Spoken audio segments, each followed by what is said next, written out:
നമസ്കാരം സുഹൃത്തുക്കളെ, എന്റെ പേര് Ashwathi. Welcome to my channel tips and tricks. ഇന്നേ വരാനിരിക്കുന്ന PSC പരീക്ഷകൾക്ക് വേണ്ടിയിട്ടുള്ള ടോപ്പ് കറണ്ട് അഫയേഴ്സ് ക്വസ്റ്റ്യന്റെ ഡിസ്കഷൻ ആണ്. 2022-23 കറണ്ട് അഫയേഴ്സ് ആണ് ഡിസ്കസ് ചെയ്യുന്നത്. കഴിഞ്ഞ ക്ലാസ്സിൽ സ്പോർട്സിന്റെ ഇമ്പോർട്ടന്റ് ആയിട്ടുള്ള കുറച്ച് കറണ്ട് അഫയേഴ്സ് ഡിസ്കസ് ചെയ്തിട്ടുണ്ടായിരുന്നു. ഒന്ന് പോയി കണ്ടേക്കണേ. തുടങ്ങാം. സബ്സ്ക്രൈബ് ചെയ്യാത്തവരുണ്ടെങ്കിൽ സബ്സ്ക്രൈബ് ചെയ്യുക. വീഡിയോസ് ഇഷ്ടമാവുകയാണെങ്കിൽ ലൈക്ക് ചെയ്യുക. അപ്പോൾ ലൈക്ക് ചെയ്തിട്ട് പോകുമ്പോഴാണ് നിങ്ങൾക്ക് ഇഷ്ടപ്പെട്ടു എന്ന് എനിക്ക് മനസ്സിലാവുന്നത്. പിന്നെ നിങ്ങളുടെ അഭിപ്രായങ്ങളൊക്കെ ഒന്ന് കമന്റ് ചെയ്യുക. നമ്മുടെ ടെലഗ്രാം ചാനലിന്റെ ലിങ്ക് ഫസ്റ്റ് കമന്റിൽ ഉണ്ടായിരിക്കും, ജോയിൻ ചെയ്താൽ മതി. തുടങ്ങാം. ഇന്നത്തെ ആദ്യത്തെ ടോപ്പിക് 74ാമത് റിപ്പബ്ലിക് ദിനാഘോഷം 2023. 2023 ഇന്ത്യയുടെ 74ാമത് റിപ്പബ്ലിക് ദിനമായിരുന്നു. ഇന്ത്യ ബ്രിട്ടീഷ് ഭരണത്തിൻ കീഴിൽ നിന്ന് മോചിതയായി ഒരു ഗണതന്ത്ര രാജ്യമായതിന്റെ ഓർമ്മയ്ക്കായിട്ടാണ് ജനുവരി 26 റിപ്പബ്ലിക് ദിനം അല്ലെങ്കിൽ ഗണതന്ത്ര ദിനമായിട്ട് ആചരിക്കുന്നത്. റിപ്പബ്ലിക്കിന്റെ മലയാളം വേർഡാണ് ഗണതന്ത്രം. എന്താണ് ഗണതന്ത്രം എന്ന് പറയുന്നത്? ഒരു രാജ്യത്തിന്റെ പരമാധികാരം ജനങ്ങളിൽ നിക്ഷിപ്തമായിരിക്കുകയും ജനങ്ങൾ തന്നെ പ്രതിനിധികളെ തിരഞ്ഞെടുക്കുകയും പ്രതിനിധികൾ വഴി ഭരണം നടപ്പിലാക്കുകയും ചെയ്യുന്നതാണ് ഏത് ഗണതന്ത്രം എന്ന് പറയുന്നത്. അപ്പോൾ ഒരു ഗണതന്ത്രം അല്ലെങ്കിൽ ഒരു റിപ്പബ്ലിക്. ഓക്കെ, അപ്പൊ ഇന്ത്യ റിപ്പബ്ലിക് ആയതിന്റെ ഓർമ്മ ജനുവരി 26, അതാണ് നമ്മൾ റിപ്പബ്ലിക് ഡേ ആയിട്ട് ആചരിക്കുന്നത്. അപ്പോൾ 2023 74ാമത് റിപ്പബ്ലിക് ഡേ ആയിരുന്നു. ഈ വർഷത്തെ 2023 റിപ്പബ്ലിക് ദിനാഘോഷത്തിലെ മുഖ്യ അതിഥിയായിരുന്നത് ഈജിപ്തിന്റെ പ്രസിഡന്റായ അബ്ദേൽ ഫത്താഹ് അൽ സിസിയാണ്. അബ്ദേൽ ഫത്താഹ് അൽ സിസി ആയിരുന്നു 74ാമത് റിപ്പബ്ലിക് ദിനാഘോഷത്തിന്റെ മുഖ്യ അതിഥി. ഇദ്ദേഹം ഏത് രാജ്യത്തിന്റെ പ്രസിഡന്റ് ആണ്? ഈജിപ്ത്. ഈജിപ്ഷ്യൻ പ്രസിഡന്റ് ആയ അബ്ദേൽ ഫത്താഹ് അൽ സിസി ആയിരുന്നു 74ാമത് റിപ്പബ്ലിക് ദിനാഘോഷത്തിന്റെ മുഖ്യ അതിഥി. പിന്നെ വേറൊരു പ്രത്യേകതയും കൂടെയുണ്ട്. ഇന്ത്യയും ഈജിപ്തും തമ്മിലുള്ള നയതന്ത്ര ബന്ധത്തിന്റെ 75ാം വാർഷികം കൂടി ആഘോഷിക്കുകയാണ് ഇത്തവണ. അപ്പൊ ഈ പ്രാവശ്യത്തെ റിപ്പബ്ലിക് ദിനാഘോഷത്തിന്റെ തീം ആയിരുന്നത് ജനങ്ങളുടെ പങ്കാളിത്തം എന്നർത്ഥം വരുന്ന ജാൻ ഭാഗിദാരി എന്നതാണ്. ജനങ്ങളുടെ പങ്കാളിത്തം എന്നതാണ് ഇപ്രാവശ്യത്തെ തീം ആയിരുന്നത്. ഇനി ഫ്ലോട്ടുകളൊക്കെ അവതരിപ്പിക്കുമല്ലോ. ഈ ഫ്ലോട്ടുകളൊക്കെ അവതരിപ്പിച്ചതിൽ 1ാം സ്ഥാനം നേടിയത് ഉത്തരാഖണ്ഡാണ്. ഉത്തരാഖണ്ഡിനാണ് ഫ്ലോട്ടുകളിൽ 1ാം സ്ഥാനം ലഭിച്ചത്.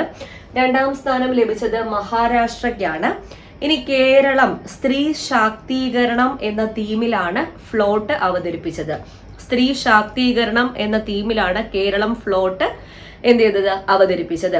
ഉരുവിന്റെ ആകൃതിയിലുള്ള ഒരു ഫ്ലോട്ടായിരുന്നു അത്. ബേപ്പൂർ ഉരുവിന്റെ ആകൃതിയിലുള്ള ഫ്ലോട്ടായിരുന്നു അത്.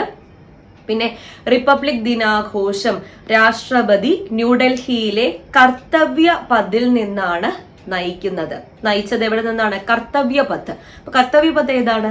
രാജ്പഥിന്റെ പുതിയ പേരാണ് കർത്തവ്യ പഥ്. അപ്പൊ ന്യൂഡൽഹിയിലെ കർത്തവ്യ പഥിൽ നിന്നും രാഷ്ട്രപതി ദ്രൗപദി മുർമു ആണ് കൊല്ലത്തെ 74ാമത് റിപ്പബ്ലിക് ദിനാഘോഷം നയിച്ചത്. ഓക്കെ, അപ്പൊ റിപ്പബ്ലിക് ദിനത്തെ പറ്റി അത്രയും പോയിന്റ്സ് ഓർത്തിരിക്കുക. മെയിൻ ആയിട്ട് ഓർക്കേണ്ടത് ഇപ്രാവശ്യത്തെ അതിഥിയുടെ പേര് തന്നെയാണ് ഈജിപ്തിന്റെ പ്രസിഡന്റായ Abdel Fattah al Sisi. Okay, അടുത്ത ഫാക്ട് കൊല്ലത്തിന്റെ ഒരു ഫാക്ട് ആണ്. ഈ ഒരു ചോദ്യം നിങ്ങൾ മാർക്ക് ചെയ്ത് വെച്ചോണം. ഉറപ്പായിട്ടും പ്രതീക്ഷിക്കാവുന്ന ഒരു 99% പ്രതീക്ഷയുള്ള ഒരു ചോദ്യമാണ് ഈ ചോദ്യം. ഇന്ത്യയിലെ ആദ്യത്തെ സമ്പൂർണ്ണ ഭരണഘടനാ സാക്ഷരതാ ജില്ലയായിട്ട് തെരഞ്ഞെടുത്ത ജില്ല ഏത്? ഇന്ത്യയിലെ ആദ്യ സമ്പൂർണ്ണ ഭരണഘടനാ സാക്ഷരതാ ജില്ലയായിട്ട് തെരഞ്ഞെടുത്തത് കൊല്ലം ജില്ലയാണ്. കൊല്ലം ജില്ല. ദി സിറ്റിസൺ എന്ന ക്യാമ്പയിൻ വഴിയാണ് കൊല്ലം ജില്ലയെ തെരഞ്ഞെടുത്തത്. ദി സിറ്റിസൺ എന്ന ക്യാമ്പയിൻ വഴിയാണ് കൊല്ലം ജില്ലയെ ഇന്ത്യയിലെ ആദ്യത്തെ ഭരണഘടനാ സാക്ഷരതാ ജില്ലയായിട്ട് തെരഞ്ഞെടുത്തത്. ഇനി ഇന്ത്യയിലെ ആദ്യത്തെ ഭരണഘടനാ സാക്ഷരത സമ്പൂർണ്ണ ഭരണഘടനയാണ്. ഈ സമ്പൂർണ്ണ എന്നുള്ള വാക്ക് ഒന്ന് ഓർക്കാം. രാജ്യത്തെ ആദ്യ സമ്പൂർണ്ണ ഭരണഘടനാ സാക്ഷരതാ ജില്ല ഏതാണ്? കൊല്ലമാണ്. രാജ്യത്തെ ആദ്യത്തെ സമ്പൂർണ്ണ ഭരണഘടനാ സാക്ഷരതാ പഞ്ചായത്ത് ഏതാണെന്ന് ചോദിച്ചാൽ അത് കുളത്തൂപ്പുഴ പഞ്ചായത്താണ്. കുളത്തൂപ്പുഴ പഞ്ചായത്താണ് ഇന്ത്യയിലെ ആദ്യ സമ്പൂർണ്ണ ഭരണഘടനാ സാക്ഷരതാ പഞ്ചായത്ത്. ഓക്കെ, അപ്പൊ ഇത്രയും കാര്യങ്ങൾ കിട്ടിയല്ലോ. അടുത്തത് നോക്കാം. അടുത്ത ടോപ്പിക് 2022 ഓടക്കുഴൽ പുരസ്കാരമാണ്. 2022 ഓടക്കുഴൽ പുരസ്കാരം ലഭിച്ചത് അംബിക സുധൻ മാങ്ങാടിനാണ്. ഇദ്ദേഹത്തിന്റെ പ്രാണവായു എന്ന കഥാസമാഹാരത്തിനാണ് 2022 ഓടക്കുഴൽ പുരസ്കാരം ലഭിച്ചത്. പുരസ്കാര തുക 30,000 രൂപയാണ് പുരസ്കാര തുക. ഇതെങ്ങനെ ഓർക്കാം? സുധൻ എന്നാൽ പുത്രൻ എന്നല്ലേ അർത്ഥം? അംബികയുടെ പുത്രൻ ഓടയിൽ വീണു, അവനെ എങ്ങനെയെങ്കിലും പെട്ടെന്നൊന്ന് രക്ഷിക്കണം, അവൻ പ്രാണവായു കിട്ടാതെ അതിനകത്ത് കിടക്കുവാന്ന് ഓർത്താൽ മതി. അംബികയുടെ സുധൻ, അംബികയുടെ പുത്രൻ എവിടെ വീണു? ഓടയിൽ വീണ് കിടക്കുക, അവനെ എങ്ങനെയെങ്കിലും ഒന്ന് പെട്ടെന്ന് രക്ഷിക്കണം, അവൻ പ്രാണവായു കിട്ടാതെ അതിനകത്ത് കിടക്കുവാണ്. അത്രേ ഓർത്താ എല്ലാം കിട്ടും. അംബികയുടെ പുത്രൻ, അംബിക സുധൻ, ഓടയിലല്ലേ വീണത്? ഓടക്കുഴൽ. അപ്പൊ പ്രാണവായു കിട്ടാതെയാണ് അവൻ അവിടെ കിടക്കുന്നത്. പ്രാണവായു എന്ന കഥാസമാഹാരം. പുരസ്കാര തുക എത്രയാണ്? 30,000 രൂപയാണ്.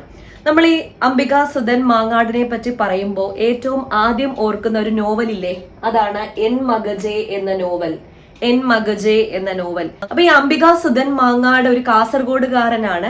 എൻഡോസൾഫാൻ ദുരന്തം ബാധിച്ച കാസർഗോഡ് ജില്ലയിലെ എൻ മഗജെ എന്ന ഗ്രാമത്തിലെ ജനജീവിതം തുറന്നു കാട്ടിയ, ദുസ്സഹമായ ജനജീവിതം തുറന്നു കാട്ടിയ നോവലാണ് അംബിക സുധൻ മാങ്ങാടിന്റെ എൻ മഗജെ. PSC മുന്നത്തെ പരീക്ഷകൾ, ഒരുപാട് പരീക്ഷകൾ ചോദിച്ചിട്ടുണ്ട്, തിരിച്ചും മറിച്ചും ചോദിച്ചിട്ടുണ്ട്. എൻഡോസൾഫാൻ ദുരന്ത ബാധിതരെ പറ്റിയുള്ള അംബിക സുധൻ മാങ്ങാടിന്റെ നോവൽ ഏതാണ്? എൻ മഗജെ. തിരിച്ചും ചോദിച്ചിട്ടുണ്ട്. എൻ മഗജെ എന്ന നോവലിന്റെ കർത്താവ് ആരാണ്? അംബിക സുധൻ മാങ്ങാട്. പുരുഷനാണ്. അംബിക എന്നൊക്കെ പറയുമ്പോൾ സ്ത്രീയല്ല, പുരുഷനാണ്. ഓക്കെ, ഇനി ഇദ്ദേഹത്തിന്റെ പ്രധാനപ്പെട്ട കുറച്ച് കൃതികൾ ഒന്ന് നോക്കി വെക്കാം. ഇനി അംബിക സുധൻ മാങ്ങാടിന്റെ പ്രധാനപ്പെട്ട കുറച്ച് കൃതികൾ ഒന്ന് നോക്കാം. കുന്നുകൾ പുഴകൾ, കുന്നുകൾ പുഴകൾ, എൻ മഗജെ, രാത്രി, രണ്ടു മുദ്ര, ജീവിതത്തിന്റെ മുദ്ര, രണ്ടു മുദ്ര, ജീവിതത്തിന്റെ മുദ്ര, വാലില്ലാത്ത കിണ്ടി, ഒതേനന്റെ വാൾ, ഒതേനന്റെ വാൾ, മരക്കാപ്പിലെ തെയ്യങ്ങൾ, മരക്കാപ്പിലെ തെയ്യങ്ങൾ, രണ്ട് മത്സ്യങ്ങൾ, നീരാളിയൻ എന്നതൊക്കെ ഇദ്ദേഹത്തിന്റെ പ്രധാനപ്പെട്ട കൃതികളാണ്. ഈ കൃതികളും കൂടി പറയാനുള്ള കാരണം ഇനി പ്രസ്താവന രീതിയിൽ ചോദിക്കും.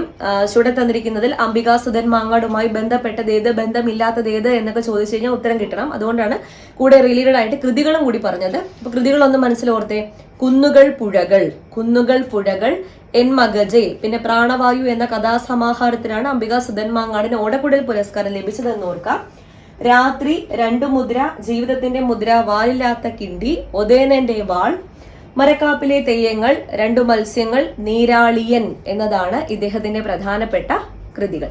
ഓക്കെ, അടുത്ത ടോപ്പിക് ഹരിവരാസനം പുരസ്കാരത്തെ പറ്റിയാണ്. ഞാൻ PSCക്ക് ഉറപ്പായിട്ടുള്ള ക്വസ്റ്റ്യൻസ് മാത്രമാണ് ഈ ഒരു ക്ലാസ്സിൽ പറയുന്നത്. അതുകൊണ്ട് ഒന്നും വിട്ടുകളയാനില്ല, ഉറപ്പായിട്ട് പഠിച്ചിരിക്കാം.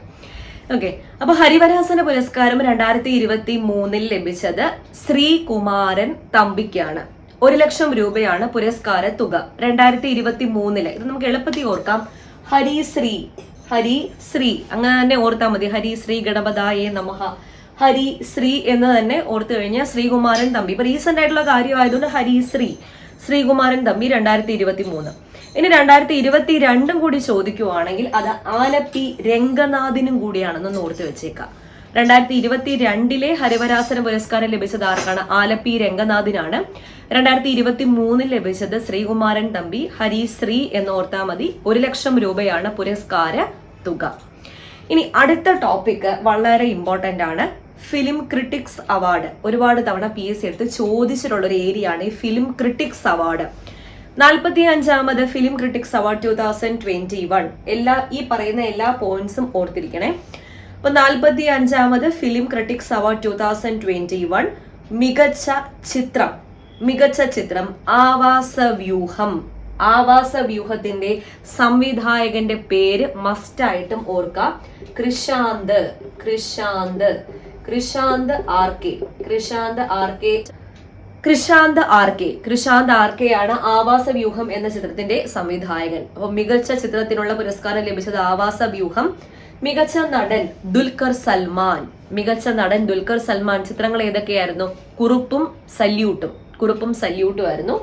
മികച്ച നടിക്കുള്ള പുരസ്കാരം ലഭിച്ചത് ദുർഗാകൃഷ്ണനാണ്. ദുർഗാകൃഷ്ണൻ ഏത് ചിത്രത്തിലെ അഭിനയത്തിനാണ്? ഉടൽ, ഉടൽ എന്ന ചിത്രത്തിലെ അഭിനയത്തിനാണ് ദുർഗാകൃഷ്ണന് മികച്ച നടിക്കുള്ള ഫിലിം ക്രിട്ടിക്സ് അവാർഡ് ലഭിച്ചത്. മികച്ച സംവിധായകൻ മാർട്ടിൻ പ്രക്കാട്ട്. മാർട്ടിൻ പ്രക്കാട്ടിന്റെ നായാട്ട്, ഇദ്ദേഹത്തിന്റെ നായാട്ട് എന്ന സിനിമയുടെ സംവിധാനത്തിനാണ് ഇദ്ദേഹത്തിന് മികച്ച സംവിധായകനുള്ള പുരസ്കാരം ലഭിച്ചത്, മാർട്ടിൻ പ്രക്കാട്ട്. അടുത്തത് ചലച്ചിത്ര രത്നം പുരസ്കാരം. ഈ ചലച്ചിത്ര രത്നം പുരസ്കാരം നൽകുന്നത് സമഗ്ര സംഭാവനയ്ക്കാണ്. സമഗ്ര സംഭാവനയ്ക്കുള്ള ചലച്ചിത്ര രത്നം പുരസ്കാരം ലഭിച്ചത് ജോഷിക്കാണ്. ജോഷിക്കാണ് ചലച്ചിത്ര രത്നം പുരസ്കാരം ലഭിച്ചത്. ഇനി റൂബി ജൂബിലി പുരസ്കാരം കൂടെ ഉണ്ടായിരുന്നു. ഈ റൂബി ജൂബിലി പുരസ്കാരം ലഭിച്ചത് സുരേഷ് ഗോപിക്കാണ്. സുരേഷ് ഗോപിക്കാണ് റൂബി ജൂബിലി പുരസ്കാരം ലഭിച്ചത്. ഓക്കെ, അടുത്ത ടോപ്പിക് ഇല്ലേ, വളരെ ഇമ്പോർട്ടന്റ് ആണ്. കഴിഞ്ഞ LDC എക്സാമിന് റാങ്ക് നിർണയ ചോദ്യമായിട്ട് ഇതുപോലത്തെ ഒരു ക്വസ്റ്റ്യൻ ചോദിച്ചിട്ടുണ്ടായിരുന്നു. അപ്പൊ ഇതിലെ ആദ്യത്തെ ചോദ്യം എന്ന് പറയുന്നത് 2022 പശ്ചിമഘട്ട ജൈവ വൈവിധ്യ മേഖലയിൽ നിന്നും കണ്ടെത്തിയ ഒരു പുതിയ ഇനം തേനീച്ചയുടെ പേര് എന്താണ്? എപ്പിസ് കരിഞ്ഞോഡിയൻ എന്നതാണ്. എപ്പിസ് കരിഞ്ഞോഡിയൻ എന്നത് തേനീച്ചയാണ്. ഓപ്ഷനിൽ പേരായിരിക്കും തന്നിരിക്കുന്നത്, അല്ലെങ്കിൽ തിരിച്ചും ചോദിക്കാം. എപ്പിസ് എന്ന് പറഞ്ഞാൽ എപ്പിയറി എന്നൊക്കെ പറയുമ്പോഴത്തേക്കും നമുക്ക് തേനീച്ചയാണെന്ന് അതിലേക്ക് കണക്ട് ചെയ്യാൻ പറ്റും. പേര് ഓർക്കുക, എപ്പിസ് കരിഞ്ഞോഡിയൻ എന്നതാണ് പുതിയ ഇനം തേനീച്ചയുടെ പേര്. പശ്ചിമഘട്ടത്തിൽ നിന്ന് 2022 കണ്ടെത്തിയത്.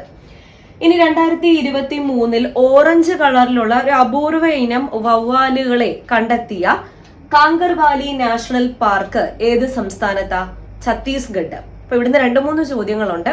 കാങ്കർവാലി നാഷണൽ പാർക്ക് ഏത് സംസ്ഥാനത്താണ്? ഛത്തീസ്ഗഡിലാണ്.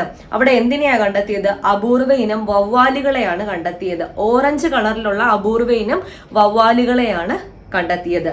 ഇനി നാഷണൽ പാർക്കിന്റെ പേര് ചോദിക്കാം. ഛത്തീസ്ഗഡിലെ ഏത് നാഷണൽ പാർക്കിലാണെന്ന് ചോദിക്കാം. കാങ്കർവാലി നാഷണൽ പാർക്കിലാണ്. അടുത്തത് 2022 പശ്ചിമഘട്ടത്തിൽ നിന്നും കണ്ടെത്തിയ അർദ്ധഭൗമ ശുദ്ധജല ഞണ്ടുകൾ. അർദ്ധഭൗമ ശുദ്ധജല ഞണ്ടുകൾ 2 കണ്ടെത്തിയിട്ടുണ്ടായിരുന്നു. ഒരെണ്ണത്തിന്റെ പേര് രാജദൽഫൂസ ബ്രൂണിയ.